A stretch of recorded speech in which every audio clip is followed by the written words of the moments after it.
Je vais chaque année à Racine de Ciel. Bien sûr, à Racine de Ciel. Les plus grands auteurs. Au Palais Fèche. Écoutez, les histoires d'œuvres. L'histoire, œuvre. Cita d'Ayach. Cita d'Ayach. Racine de Ciel. Cita d'Ayach. Bonjour, donc nous allons remettre pour la 4e année le prix du livre d'art, le prix du plus beau catalogue d'exposition. Et cette année, une petite nouveauté que Michel Leca nous annoncera tout à l'heure. Donc je remercie, comme toujours, la ville d'Ajaccio, au nom du Syndicat national de l'édition, qui est partenaire de cette opération, avec le groupe Art et Beaux Livres. Tous les élus, dont Simone Guerini qui est avec nous comme chaque année, et le musée Fèche avec Philippe Costamagna qui nous accueille. Et je vous rappelle à quel point nous sommes attachés à cette opération qui est accueillie en région et qui, dans cette merveilleuse île et cette merveilleuse ville, en dehors de Paris, ce qui est très important. La librairie La Marge, qui accompagne le festival Racine de Ciel de Michel Leca, a été si fortement imprégnée par ces les 3 premières années, qu'elle a gagné le prix de la plus belle vitrine l'an dernier et que nous avons eu le plaisir de les accueillir à Paris dans des musées le temps d'un week-end. Donc c'est aussi ce qui montre que ce prix irrigue. Donc je remercie une fois de plus tous les membres de notre jury qui viennent spécialement de Paris. Je reprends ma liste pour n'oublier personne. Seuls 2 d'entre eux cette année n'ont pas pu être avec nous. Je remercie Albert Dichy qui est le conseiller culturel des rencontres et qui est aussi le conseiller culturel du prix du livre d'art, Éric de Chasset, Laurence Descartes, Marie-Christine Labordette, Sophie Macariou, Philippe Morel, Marielle Pic qui sont parmi nous, et une pensée pour Sébastien Allard et Jean Deloisy qui n'ont pu nous rejoindre cette année. Donc on ne va pas vous laisser attendre plus longtemps pour vous annoncer le livre lauréat qui a fait l'objet d'un consensus extrêmement rapide. Cette année, le jury a été beaucoup plus déterminé que précédemment.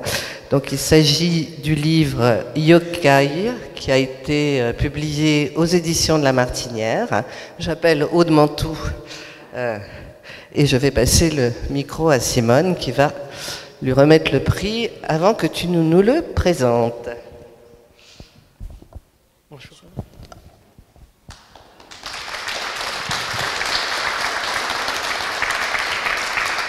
Félicitations, c'est un livre remarquable.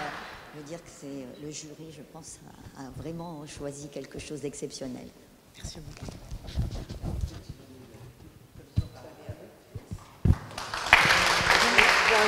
J'ai un micro, merci. Attention. Oui, je fais attention à ne pas tomber de l'estrade.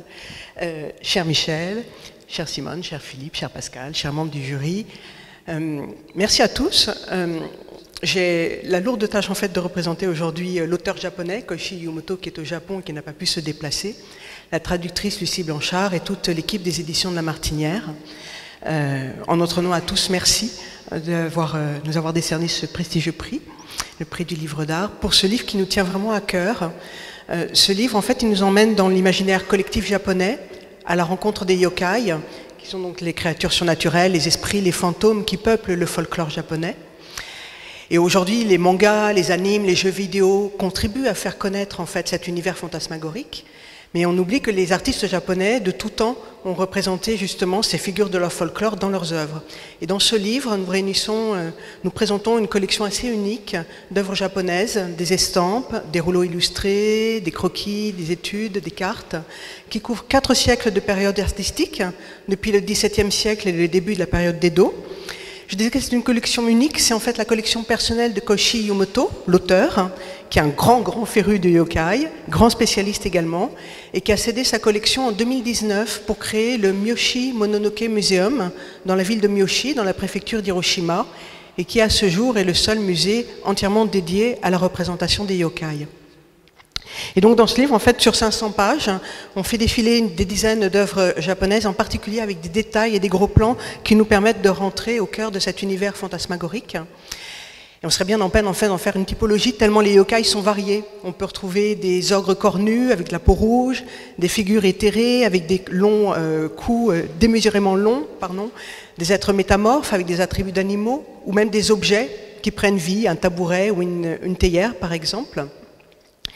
Et ces yokai, voilà, j'ai un petit trou, il fallait bien que j'ai un trou, c'est logique. Ces yokai peuvent être à la fois des êtres vengeurs, inquiétants, qui déclenchent des catastrophes, mais aussi des êtres malicieux et espiègles, qui apportent chance et prospérité à ceux qui les croisent. Et on peut dire que les yokai de ce livre ont été particulièrement malicieux, puisqu'ils ont porté chance à l'auteur et à toute l'équipe qui a réalisé ce livre, et qui se voit aujourd'hui recevoir le prix. Merci pour eux. Merci. Merci. Il marche. C'est bon là. Oui. C'est bon. Bon. Donc, je suis en charge de remettre le prix du catalogue d'exposition qui, je dois dire, cette année n'a pas été si simple, contrairement, parce qu'on a eu une quantité de catalogues d'exposition qui était magnifique. Vraiment, ça a été... Et je citerai les catalogues de provinces qui ont été très bien, ou de régions, notamment Poussin et l'amour de Lyon, l'art à Besançon de Besançon, qui étaient des catalogues magnifiques, évidemment la Méduse à Caen, enfin c'était vraiment absolument superbe. Et on aurait eu la tentation de soutenir les régions, mais finalement, par son originalité, on a voté pour les guerres des religions, une exposition qui a lieu en ce moment au musée de l'Armée. C'est une exposition magnifique, je vous recommande d'aller voir. Et le catalogue est très beau, avec de vraies recherches, enfin tout ça. Le fond du musée de l'Armée d'objets de la Renaissance est quand même incroyable, et c'était bien de le mettre en avant, je trouve. Bon, moi je le connaissais pour des raisons différentes, mais étant 16e-iste, et voilà. Donc, merci, bravo. C'est une...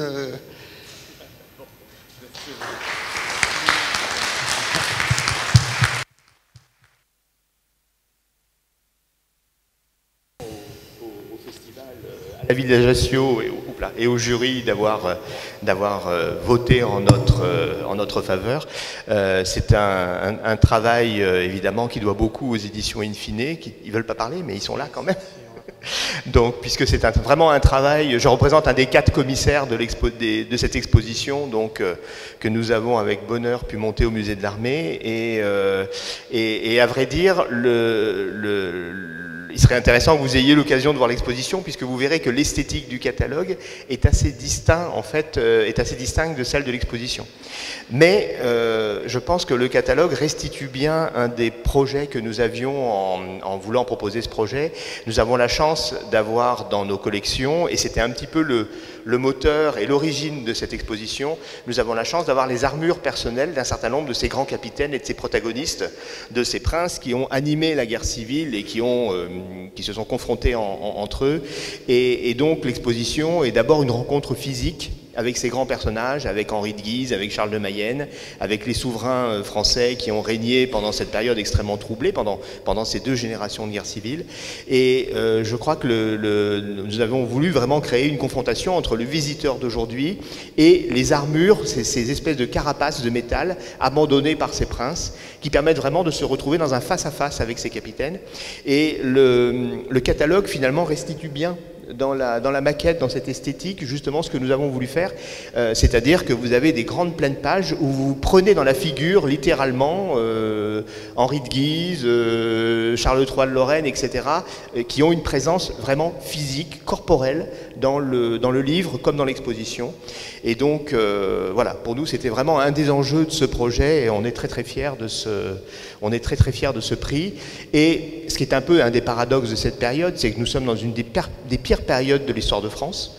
Et pourtant, les œuvres qui parlent de ces massacres, de ces meurtres, de ces assassinats politiques, de ces guerres, toutes ces œuvres sont exceptionnellement belles en réalité. Et je pense que c'est un grand catalogue d'art, même si évidemment, grâce aux auteurs que nous avons réunis, aux grands spécialistes, eh bien, nous avons aussi un socle documentaire et historique sur... Et évidemment, ce qui constitue une des périodes les plus difficiles de notre histoire nationale. Voilà. Je vous passe la parole, je passe par in fine. Oui, bonjour à tous. Oui. Oui, Marc-Alexis. Je remercie Michel déjà, Pascal, Philippe et tous les membres du jury d'avoir sélectionné notre ouvrage. Alors on est un peu en force ici, puisque 4 de nos titres avaient été retenus. L'armée a été sélectionnée, j'en suis très fier. Et puis on est venu en force aussi parce qu'on est 3 chez Infine et on est 2. Le 3e étant en train de travailler pour nous. Alors on est une toute petite maison d'édition, on est 3. On l'a fondée, et bien pour nous c'est important ce prix parce que c'est il y a 5 ans et que cette année on fête donc ce 5e anniversaire et le premier prix obtenu pour nos publications. Donc un très très grand plaisir de recevoir ce prix. Et je vous remercie tous.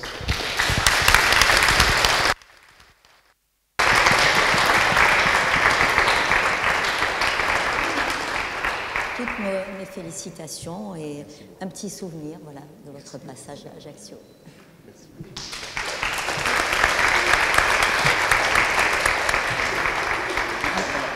J'ai l'impression, est-ce que ça marche?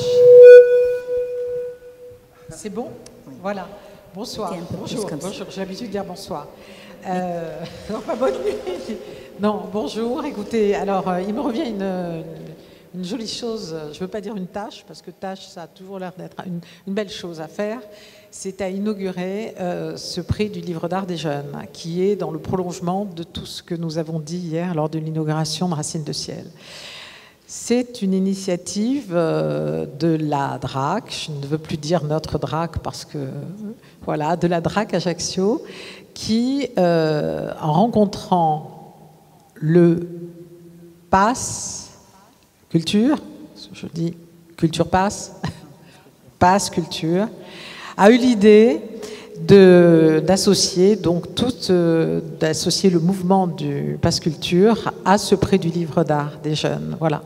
Alors, nous avons rencontré, et elles sont là, Jeanne et Fanny, avec lesquelles nous allons commencer une collaboration, qui sont venues de Paris pour être avec nous aujourd'hui. Peut-être qu'elles peuvent venir nous rejoindre. Oui, venez, parce que vous allez avoir vraiment une place dans l'avenir de Racines de Ciel, puisqu'il y a cette collaboration avec le Pass Culture pour le prix du livre d'art des jeunes, mais cette collaboration va se prolonger sur les masterclass. On va avoir aussi ce soutien, donc vous voyez, c'est vraiment très important ce qui est en train de se mettre en place. Alors, maintenant, je voudrais passer les jeunes gens sont là, je pense que Simone peut-être pourra les présenter tout à l'heure et leur donner la parole. Voilà. Moi, je vais juste parler au nom de l'éditeur. Je vais parler du livre, mais Philippe peut en parler mieux que moi, peut-être, du voyage en Italie, Louis Goffier. Tu veux? Voilà. Donc, vous avez... Je sais que votre sélection n'a pas été facile, vous aviez différents choix, ça a été... mais finalement, c'est le livre de Louis Goffier, le catalogue de l'exposition qui a eu lieu à Montpellier et à Poitiers, sur Louis Goffier, vous savez, le voyage d'Italie. Le fonds Goffier à Montpellier est très très très important. L'exposition, les 2 commissaires sont Michel Hilaire et Pierre Stéphanoff. Michel n'a pas pu venir. Pierre vient de nommer directeur du musée d'Amiens, donc je pense qu'il est un peu quand même... voilà. Et c'est un très beau catalogue, vous avez bien fait, parce qu'on l'avait aussi sélectionné dans notre choix. Et je suis ravi que cette recherche, parce que c'est une grande recherche qui a été faite autour de Goffier, c'est la première exposition sur Goffier, je crois, et qui est un peintre magnifique, c'est un peintre de l'Empire, c'est l'époque de ses voyages d'Italie, de Fabre, de Goffier, de Sablé, de tous ces peintres absolument merveilleux, que j'aime particulièrement. Et voilà. Donc, et donc ce catalogue de Schnock est un très beau catalogue, en plus, très bonne maison d'édition, comme on le sait. C'est une... Voilà. Alors j'ai un petit mot de... Alors je dois dire que j'ai eu Michel Hilaire qui était vraiment content. Pardon ? Non, mais je parle juste pour les éditeurs, pour les auteurs. Michel Hilaire était vraiment, vraiment content. Il aime la Corse, il vient souvent en Corse, il aime Philippe, il aime le musée Fesch. Et donc, je veux vous dire le bonheur qu'il a eu. Il est à Rodez en train de monter une exposition. Et j'ai un petit verbatim de Pierre Stéphanoff qui m'a demandé de vous le lire. Donc, je vais essayer de le faire correctement. Voici un peu ce que je voudrais faire passer comme message. Exprimer ma très grande joie et ma très grande gratitude de voir ce catalogue salué par ce prix des jeunes. Nous avons voulu exprimer à travers cette exposition et ce catalogue le bonheur de vivre dans ce monde du grand tour, comme une parenthèse au milieu d'une Europe à feu et à sang, où toutes les audaces sont permises, le temps d'un voyage. Je suis très heureux que nos jeunes lecteurs aient été sensibles à cet univers. Nous avons également voulu affirmer la force de l'histoire de l'art et livres d'art qui, à travers une publication, peuvent redonner de la vie à des artistes tragiquement arrachés à la vie, si jeunes pour Gauffier, qui n'avait que 38 ans, et 29 ans pour son épouse Pauline, et leur redonner la place qui leur revient dans l'histoire de l'art. Je remercie le jury d'avoir soutenu par leur choix notre vœu de rendre à Gauffier plus célèbre encore. Je vous remercie, Pierre. Voilà.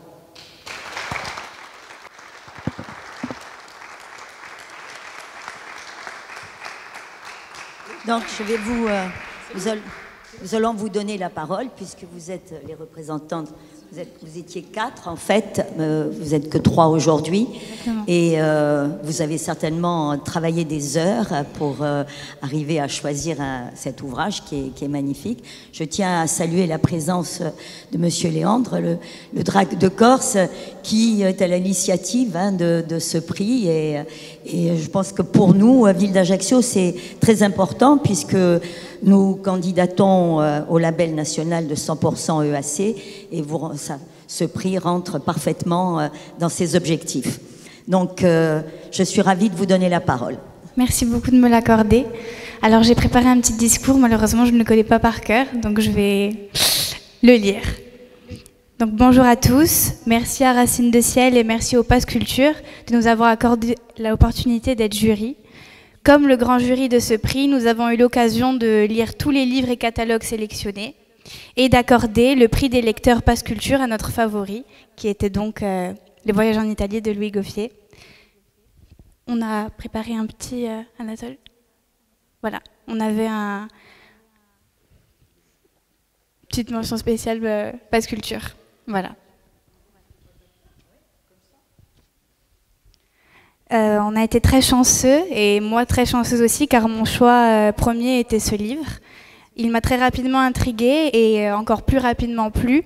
Je ne connaissais pas du tout ce peintre, mais grâce à ce livre, mes interprétations ont pu être dirigées, car ce livre offre l'opportunité d'apprécier l'art de Louis Gauffier. Je suis très sensible à tout ce qui se rapproche du 19e siècle, donc c'est tout naturellement que j'ai été attirée par ce livre. Et j'aimerais encore remercier toute l'organisation, donc le Pass Culture et Racines de Ciel, de nous avoir offert l'expérience et l'opportunité d'être jury et de nous faire confiance comme si on avait quelque chose d'intéressant à dire. Et c'est très, très, très important de laisser parler la jeunesse. Voilà, donc merci beaucoup.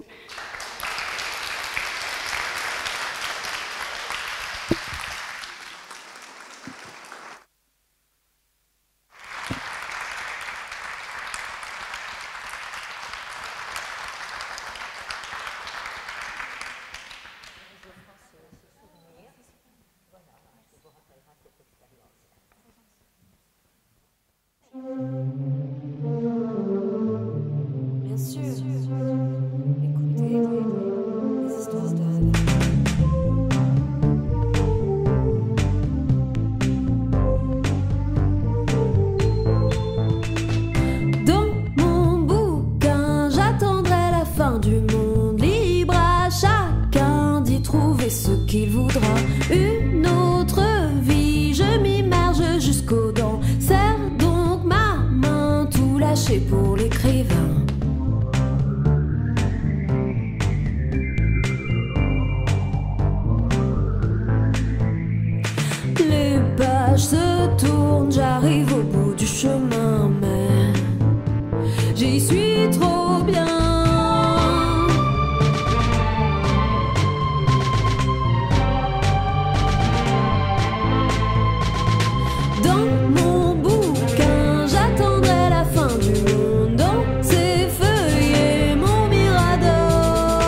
route, que l'écrivain me rattrape sur le chemin.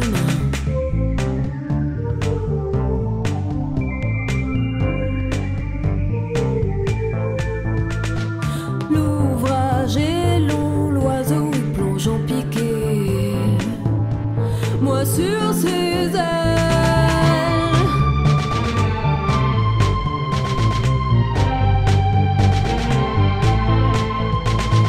Dans mon bouquin, j'attendrai la fin du monde. Dans ses feuillets, mon mirador.